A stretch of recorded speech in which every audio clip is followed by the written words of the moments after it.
Today on Ricki, close-up look at gay parenting. At the end of the day, the diapers smell the same. We just may look a little nicer while we're changing them. And later, Rosie O'Donnell opens up about the newest addition to her family. There was no way that I was going to, go through life without having a whole bunch of kids. A lesbian couple's ups and downs on the road to motherhood. You have to tell yourself the whole time that you don't know where it's going to go. A mom comes out to her adult son. It was just complete shock. My friends were taking me to a strip club.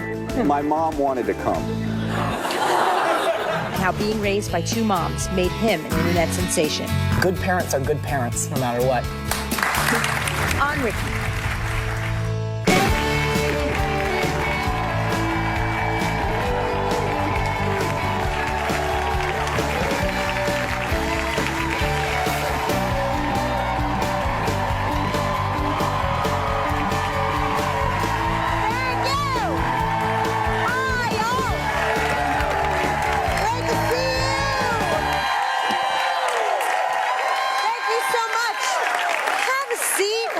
Let's get started. In the U.S., nearly 2 million children are being raised by gay and lesbian parents. Today, we're going to find out what it's like to be those parents and children. Here's a hint. It's not so different from living in a so-called conventional family. Our first guest plays an investigative reporter on ABC's hit show Scandal. How much do we love that show? On the show, as in real life, he is also a gay parent. Take a look. I probably shouldn't. I mean, all the papers aren't signed, and I was just stopping by. You're gonna be her father, right? Come and meet your daughter. It's fine.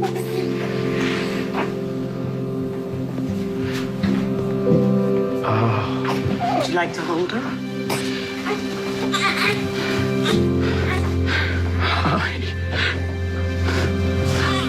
Please welcome the author of Does This Baby Make Me Look Straight, Dan Bucatinsky. I'm so happy you're here. I'm a little obsessed with you.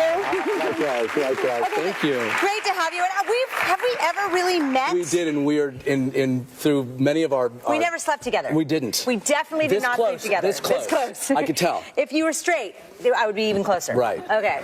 Well, your title of your book happens to probably be one of the best titles ever. Thank you. Does This Baby Make Me Look Straight? The answer's no. I learned. Why did you write a book about being a gay dad? To get on the Ricki Lake show. No.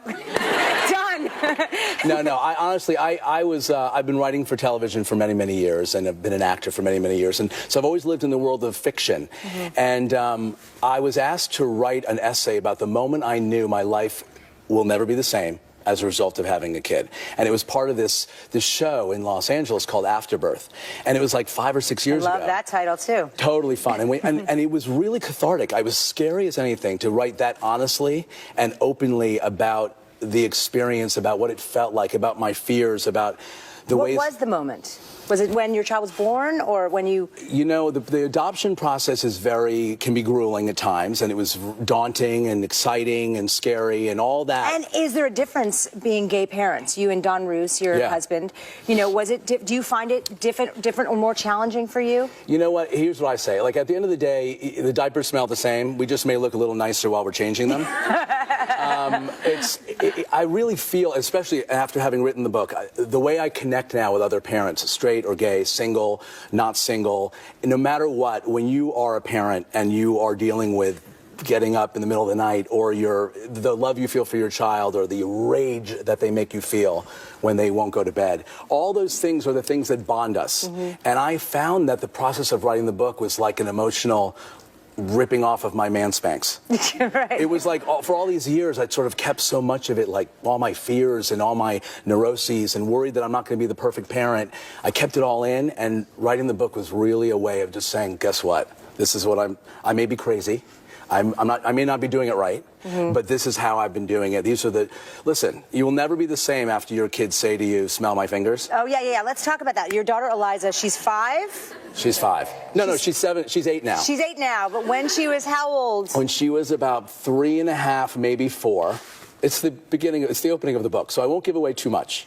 But I will say that I was not expecting, while putting toothpaste on the toothbrush, and I handed it to her, and she smiled at me with those twinkly eyes and said, "Daddy, smell my fingers." Three words Did you? that, by the way, nothing good comes after those 3 words. In any situation. So what did you do? Did you smell them? I said, oh, honey, naturally, praying to God that she had just walked through a lavender field without me knowing it. And it was definitely something. It was something. It was something. Let me just say that. We can't say what she Can't really said? say- you know, she said, I said, honey, you know, is that your tushy? Because we can talk about, you know, body parts, Sure. and it's all beautiful. Yes. And in my head, I was like, oh my God, panic mode, say the right thing. She goes, no, Daddy, it's not my tushy. After which point, I blacked out. So I actually don't know what happened after that for a long period of time. What do you say? Well, I don't think I've ever been in that predicament. But listen, there's plenty of reasons why sons will also ask you to Oh, well, smell I have one. I can embarrass my son Milo, who's now going to be 16. Can you believe those of you who grew up watching me and remember me pregnant? He's going to be 16 in a couple of months. But I remember when he was about 2, and Gail Steinberg, my executive producer back there, remembers this story. He was sitting he was potty trained. Let me just say, he was the first child in preschool at that to be potty trained. You know, they were really, really impressed. He was sitting on the potty and going number 2, and he said, "Mom, can you get me a book?" Oh my God, I love it. So I love it. I don't think he'll be loving that. He doesn't watch my show. But let's talk about your partnership. How is it with Don? Is one of you Daddy? What do your kids call Daddy. you? He's Poppy. I grew up with Argentinian parents, so he always sort of found that Latin thing sort of exotic, and he wanted to be called Poppy. I said fine. But as things have turned out, you know, there's a real division of labor in our house. Oh, how so? I do it. Really? And he gets the credit for it. Really? You know, it's very, listen. Are you the disciplinarian? Are you the one that runs the tight ship? You know, he can be, when the kids misbehave, he definitely draws a hard line. But I say no a lot, and he says yes a lot. Oh, no. Honestly, like, yes, it's like his go-to. It's so much easier for him. When what you want to do is lay back and read a book, yes, it's so much easier to say yes. It absolutely is. I agree. Yeah. Lollipops? Sure, why not? In bed? Why not? Nintendo in bed? Sure. Go for it. You're the hard So I come in ass. and have to turn off the TV and have to put the thing away and but you know, there's a real yin and yang to it. Mm-hmm. And it really does work. Ultimately, I complain a lot about it. I mean, they will only drive in his car. Oh, why? They won't go in my car. I was like, what's wrong with Daddy's car? His car, there's either like there's a disco ball in his car. There's either puppies. So your feelings get hurt? Yeah, I hate to admit it, but I'm sort of like, guys, Daddy's car, we're going to sing, we're going to play I Spy. He gives them each an iPod and video games and candy in his car. You got to play it his game. You really do. I'm going to have to ramp up my game. You do. All right, well, we're going to continue talking with you. More Adventures in Parenting with Dan Bukatinsky when we come back.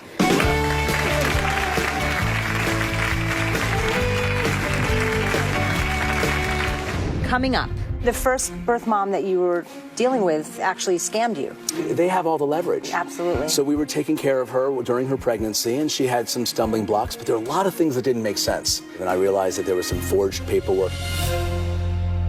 And later, what are some of the funniest things that have happened on your parenting journey? So there I am. It's awkward enough to have a 3-year-old football style trying to get out with a screaming kid, and then she starts screaming, "Mama, Mama, I want my mama," and everyone thinks you're stealing a child. No!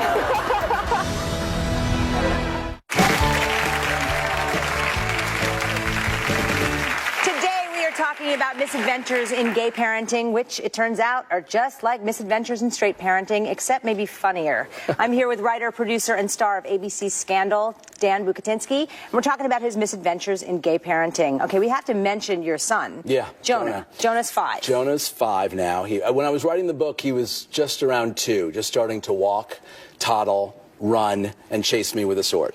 And so is it different? Do you find it different parenting a daughter versus a son?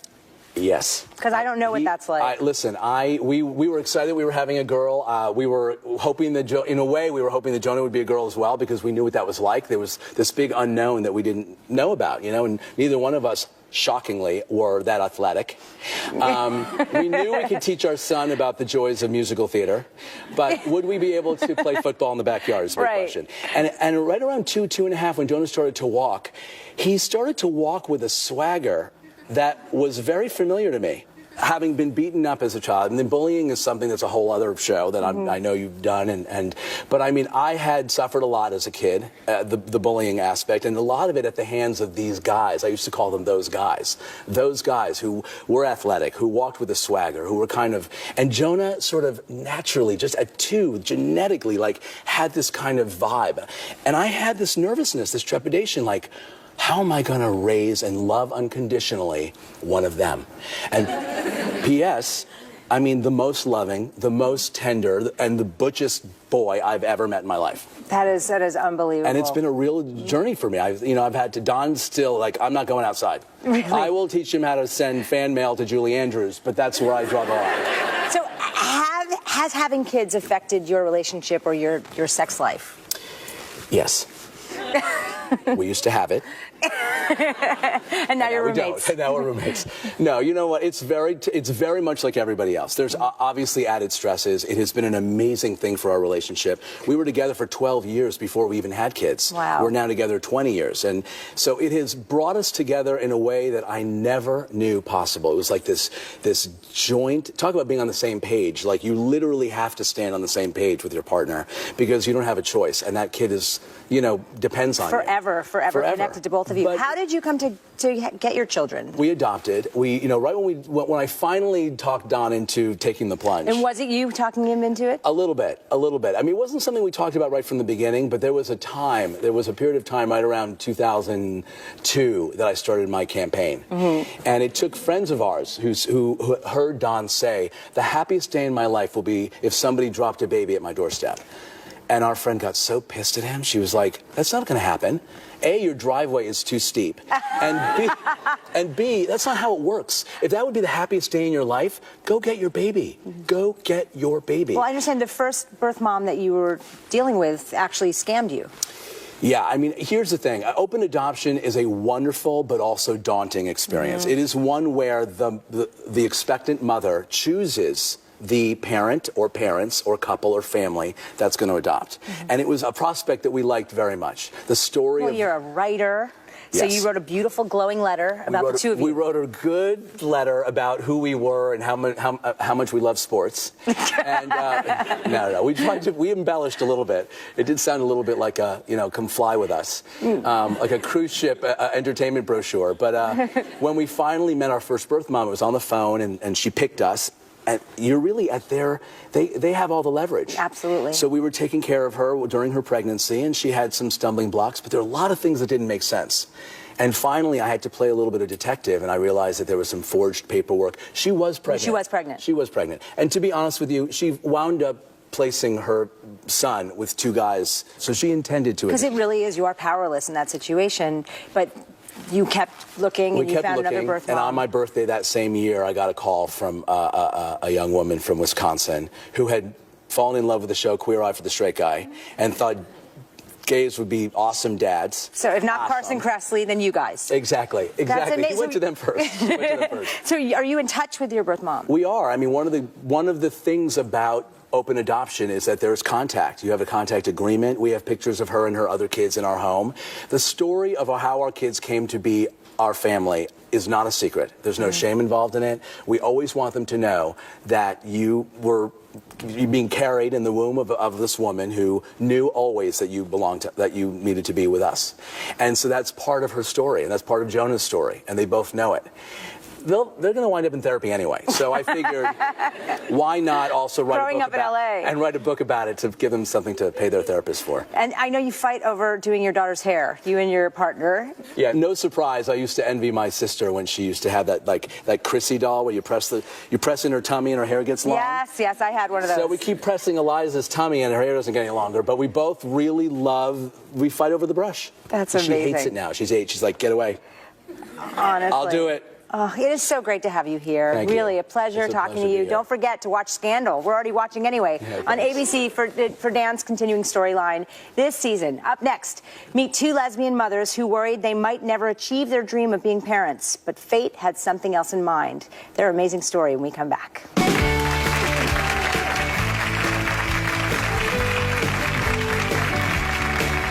Coming up, it had been 2 years. We tried our very last-ditch effort. We went in knowing we had exhausted our options.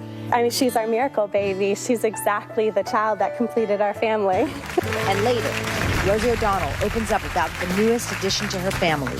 Is parenting different at 50? Because are you getting up in the middle of the night with this one?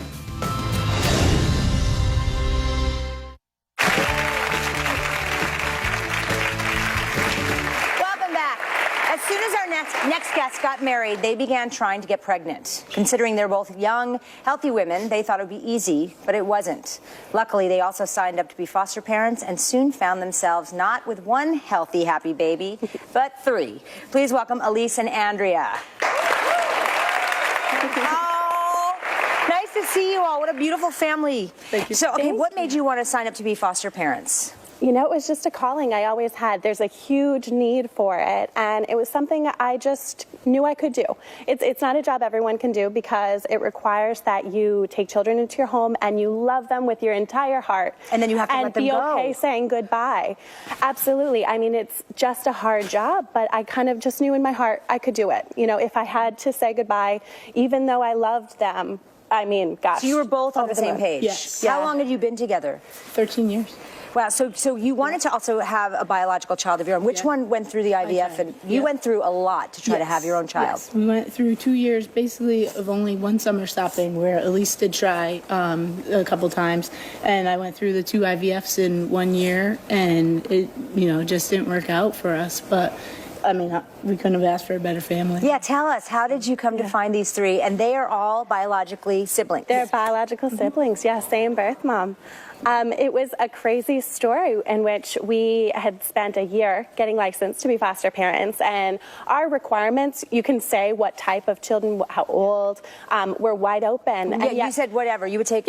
Yep, we were open, and yet we still weren't getting phone calls. Turns out our information was incorrect in the state system. So how we matched with these children was that I was talking on a message board, kind of venting frustrations about, gosh, we've tried everything to become a parent, and now we're not getting, matched with foster kids. What is going on? Someone else on the board saw my message and knew another foster mom who...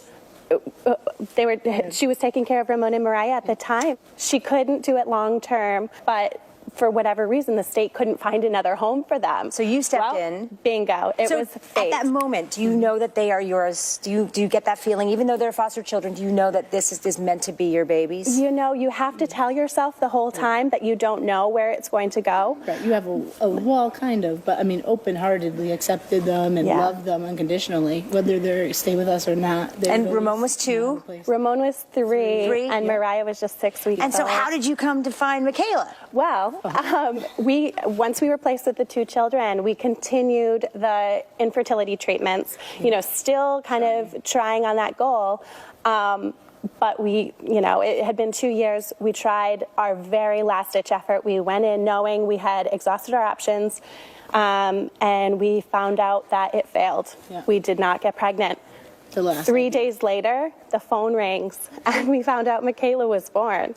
And Michaela was the biological mom, had another baby and was wanting to give her to you. That's right. They said, baby was born, being discharged from the hospital in 2 hours. Are you home? It was the day after Thanksgiving. But it was, she's our miracle baby. She's exactly the child that completed our family. They're precious. Well, what are some of the funniest things that have happened on your parenting journey? Well, one time we were at a museum in Connecticut, and Mariah was actually throwing a fit, and she calls me Mama, and Elise is Mommy. So, as you can see, she's a little bit attached, and so Elise was handling the temper, tantrum, and she was taking her out of the museum just to a quieter space, and she goes, "I want my mama." So there I am. It's awkward enough to have a, 3-year-old football style trying to get out of there with a screaming kid, and then she starts screaming, "Mama, Mama, I want my mama," and everyone thinks you're stealing a child. No. The security guard stopped me. Okay, it was bad. Oh my goodness! Like, tell her I'm your mommy. That is hilarious. I guess at the time it wasn't funny. No. So just wondering, do they ever call anybody daddy? Actually, yes. This one recently learned the word daddy, and so she attaches it to every man because I don't think she has a parental figure. Everywhere we go, she's saying hi to the daddies in the grocery store. The worst was when we went to get ice cream, and the nice ice cream man handed over a cone of ice cream for her, and I said, Kayla, make sure you say thank you, baby. She looks him dead in the eye and says, thank you, daddy. That is so sweet. And they are officially yours. You've adopted all three of them. April 2012, we adopted them. We were so proud. You're a beautiful family. It's really lovely to meet you. Any more children in your future? Who knows? The future will decide. We'll let fate decide. All right. Great to have you here. When you hear the words gay parent advocate, who do you think of? Rosie O'Donnell. We're going to talk to her next and meet the newest member of her family. Don't go away.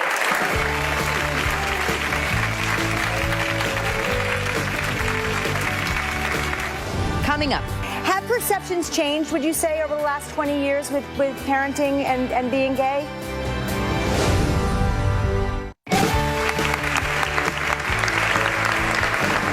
Today we are talking about the joys of gay parenting. Our next guest is a 3-time Emmy winner, newlywed, and the mother of 5, including brand new baby Dakota. She's also one of my very close friends for a long, long time. Say hello to Rosie O'Donnell. Hi, Rosie!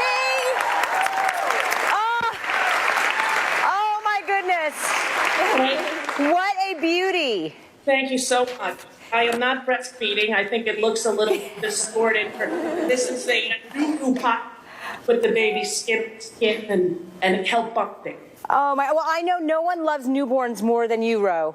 I mean, I remember the last time. A lot has changed since I've seen you last. I got married, and you now have this new little one. But you are addicted to those newborns. Listen, nothing makes me happier. I think that the world would not need antidepressants if everyone could hold a newborn for like an hour a day. To me, it's the greatest.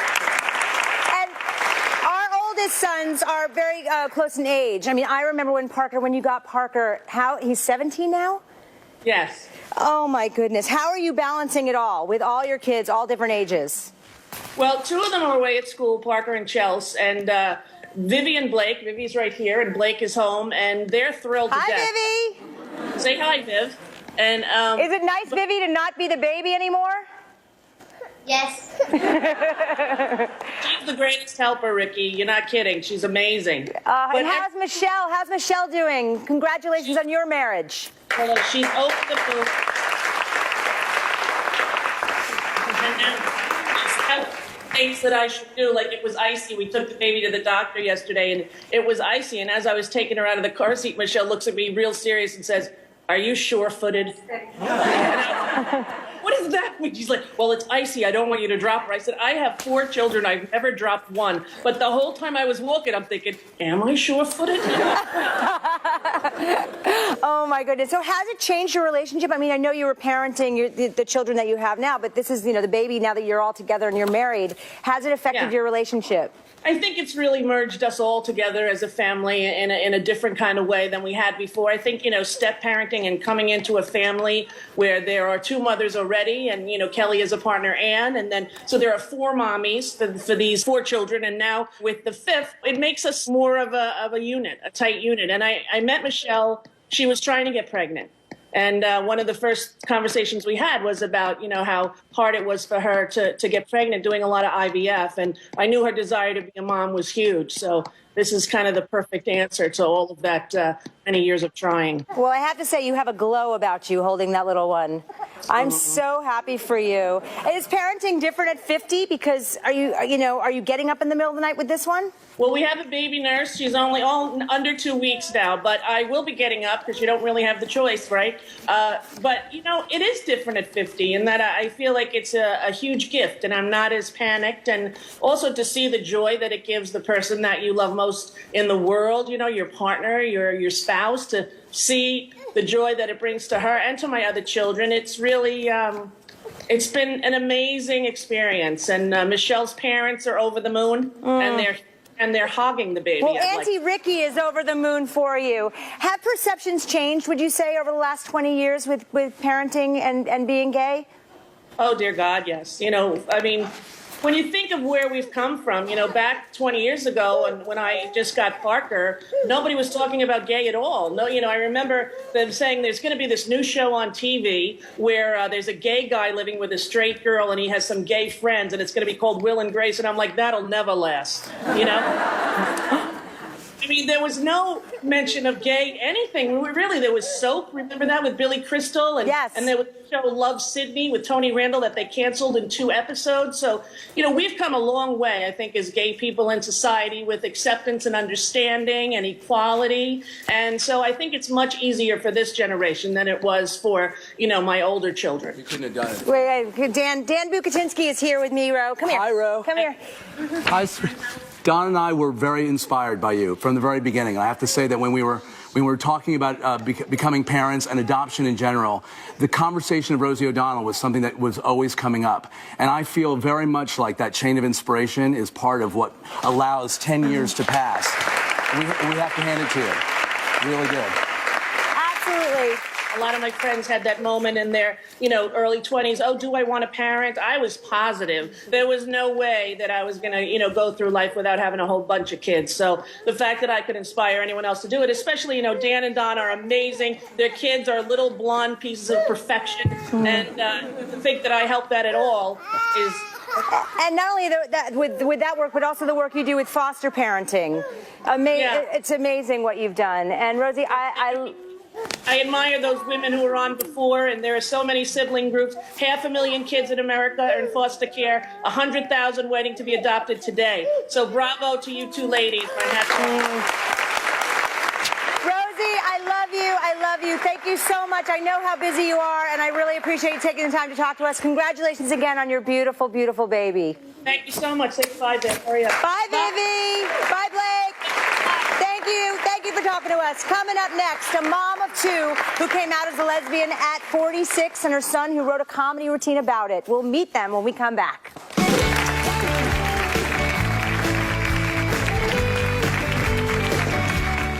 Up next. She's been married for 25 years.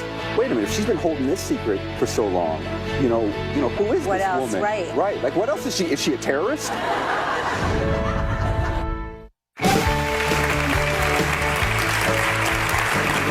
When your family dynamic gets turned upside down, sometimes all you can do is laugh. Comedian Anthony Spock was 22 when his mom revealed she'd been living a lie. After the shock of his mom's coming out wore off, Anthony asked if he could write some jokes about it. Take a look. So my mom's gay. There's no segue for that joke. I've tried to write it. I cannot come up with it. And it's weird. It really is, because she's dating now. Which is really weird, because she's dating a woman who looks like my dad. So, is it safe to say that your mom's coming out was the best thing for your stand-up routine? Without a doubt. Honestly, I think it's almost an unfair advantage. Like, as a stand-up, having a gay mom is like steroids. Like, I don't even have to write material. I just call up my mom. Was it weird for you? Did you ever see it coming with your mom? No, not and honestly, I didn't really even think about my mom's sex life at all. Yeah, that's weird in itself. I tried to compartmentalize that, yeah. Right. Yeah. But you didn't see it coming? No. When she came out? No. Hindsight's 20/20, you know, yeah. I mean, I think she went on almost, like, some people followed the Grateful Dead. My mom followed Melissa Etheridge. Well, I follow Melissa Etheridge, but that doesn't necessarily... Well, I mean, tour, like go to like 15, like, you know how Grateful Dead fans are like, I've been to 50 shows. Like, yes. My mom's like, I've been to 50 shows. Got it. So was it a tricky transition for you? Yeah, it was weird. Because at first, like, she's... that she'd been married for 25 years, and that's who I knew growing up. This was the woman that, like, she's my mom. So and then suddenly I get this news, and I'm like, wait a minute, if she's been holding this secret for so long, who is What this else? woman? Right. Like, what else is she? Is she a terrorist? I don't know. How did she reveal to you that she was gay? I was at home for Thanksgiving, and it was my last night there, and I was with some friends, and we were having a party, and my mom kind of pulled me aside while we were at my parents' house and into our garage, and she was just like, I'm gay. And I'm like, How did you? I'm getting on a plane. Are you kidding me? How did you respond? Honestly, it was just complete shock. Like, and also my friends it was my last night in town, and I was 22 years old, so they were taking me to a strip club. Which, yes, I know. I'm sorry. And, No judgment. But my mom wanted to come. Oh. Wow. Yeah. So did you make room in the car? No. Yeah, I went to the bank and got her some ones, and we had a good night. So what's your relationship with your mom like today? It's great now. I mean, like I said, we're very inappropriate. My mom is like Donna Reed if she said the F word, I think, she curses a lot. Guess what? Your mom is here. She's in the front row. Come on up here. Kathy.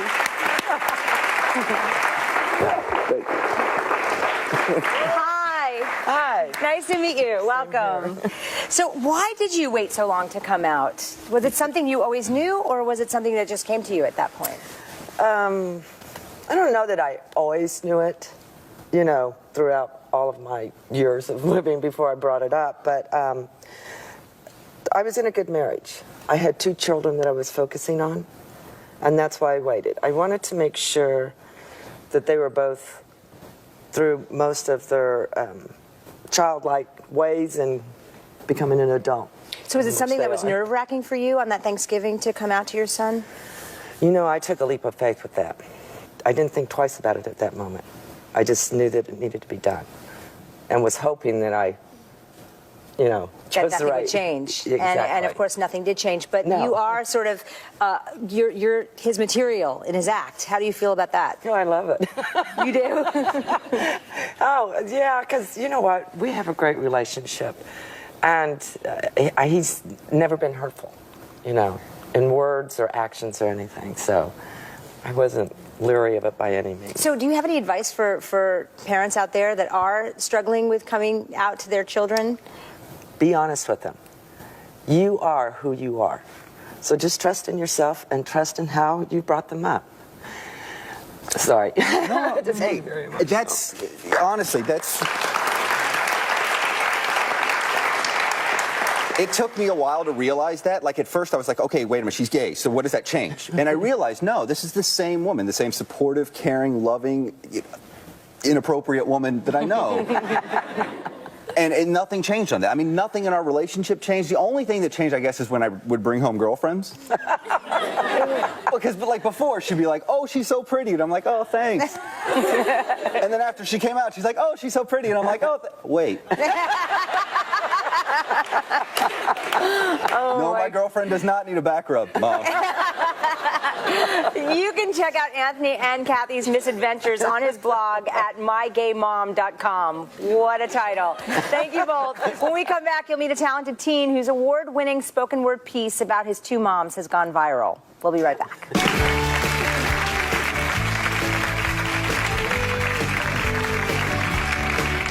Coming up, it's just gone viral. Neil Patrick Harris tweeted about it, and I was like, oh, my goodness.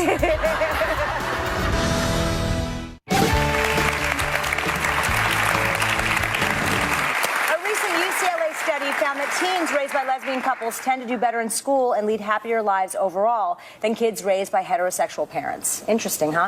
Our next guest, Noah St. John, is living proof. He's a star student, active in theater, and a frequent spoken word performer. 16-year-old Noah recently became known for a performance he did on NPR's Snap Judgment program, which you can find on NPR stations nationwide and snapjudgment.org. Take a look. 99,993 miles, Stevie Nicks. 99,996 miles, Elton John. When we get to 99,999 miles, we hold hands, blast Melissa Etheridge, and sing Lucky at the top of our lungs.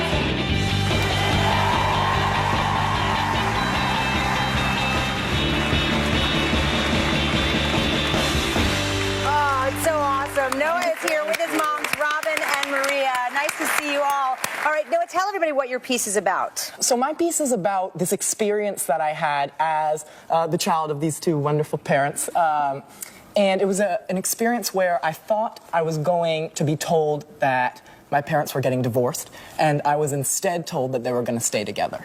And it's about this car trip. It's about this car ride, and where that all happened. So what made you write this piece? Was it for this NPR Snap Judgment? Yeah, it was specifically for this piece. A producer of the Snap Judgment program that I know asked me to work on this piece because I had told him the story earlier.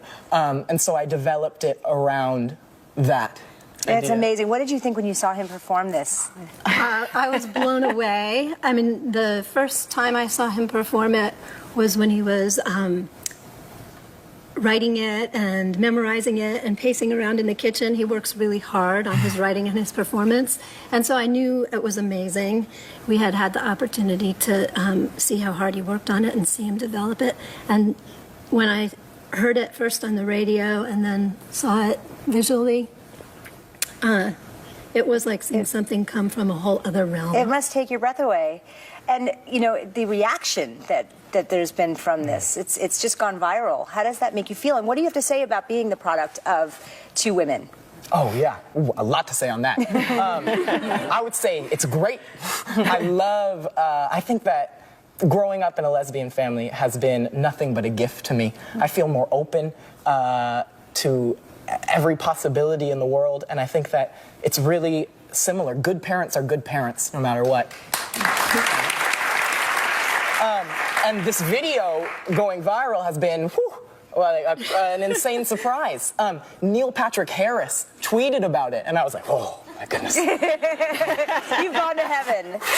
So, since you wrote the piece, have things changed for you? Well, things have changed at school. People are nicer to me, say hi to me. I'm like, oh, hello, how you doing? But in general, my life has been pretty much the same, except for these incredible experiences like being on this show. Oh, and I know ultimately you both are not together anymore. So this piece was about them staying together. Right. How has that shifted the dynamic or your relationship? Has it shifted at all? You know, it's a funny thing. I wrote this piece at a period where I thought we were going to stay together, and since then our family has broken up, which has definitely been a hard thing. But I think that sometimes families need to split apart in order to be more happy. And even though it is a hard time right now, I always have hope for the future, and I think that the history of my family will always be there, and I'll remember it, and we go on as a family, because families are relationships. What is it like co-parenting for you both now that you're not together? Is it shifted for you? I think there are some challenges. We were discussing this earlier. We have very different personalities, and I'm definitely somebody who's out there ready to go, and Maria's somebody who's very bogged down with details. And so when we're in separate households, I'm going forward, and she's bogged down with details, and Noah's kind of in the middle there, and there's, kind of more of a lapse between our union and our cohesion than there used to be. But you're still a family, no matter what. Oh, for sure. Well, thank you so much for being here. And when we come back, Noah will perform that piece that has made him an internet sensation. Don't go away.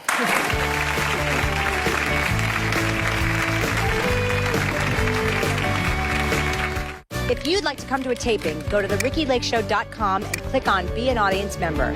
Come be a part of the conversation.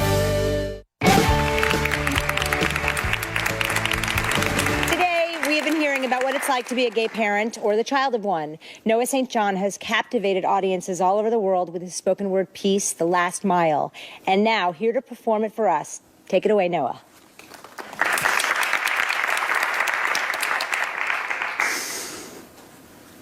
When my mamas fight, they go on long car rides. Come back, and I hear our car sit still in the listening driveway. My family drives a CRV. My mama's bought it brand new, big boned and practical. We used to drive for miles out on the highway until I fell asleep in the back seat. This is the car that drove me to the Gay Pride Parade, where I skipped through the crowd throwing mini Oreos. This is the car I'm learning to drive in, the car I'll remember. Last Tuesday night, my mom Maria came into the house, and she asked my mom Robin and I if we would go on a drive with her. So we all got in the car, and as we drove, the silence crept along like the cracks in a frozen lake. And I started to wonder as our hearts began to skirt in an offbeat unison, and then I knew. This is it. And I didn't imagine it would end like this. Their 20 years of marriage, how lucky I was to have been a part of this family for 15 of them. Even with these recent collisions, separation periods, silences, and destructions, this life is my piece of earth. All that I know. I can't imagine it ending as Maria starts to talk. I pinch my leg and look out the window. She tells me that our car, our CRV, is just 13 miles away from reaching 100,000 miles now. So I wonder if this is a part of the divorce speech. I feel angry. They should just say it. She tells me the reason we took this ride is so that we could all be there to reach 100,000 miles together as the people who matter in her life. And slowly, it dawns on me that this isn't a breakup ride. This is a stay together ride. So we're in the car, and we're driving on a Tuesday night, and we're 99,987 miles in. We stop for onion rings and sundaes and keep driving. 99,993 miles, Stevie Nicks. 99,997 miles, Elton John. When we get to 99,999 miles, we hold hands, blast Melissa Etheridge, and sing Lucky at the top of our lungs. And in that moment, we are one family, burning bridges behind us, adding miles like graceful aging, driving in our CRV towards moonlight. Yay! Oh. Beautiful, beautiful. I love it. Thank you to all of our guests today. No matter what our sexual orientations, I think we all recognize glimpses of our own families and theirs. For more information on adoption, check out our website at therickylakeshow.com. Thank you for watching. See you next time.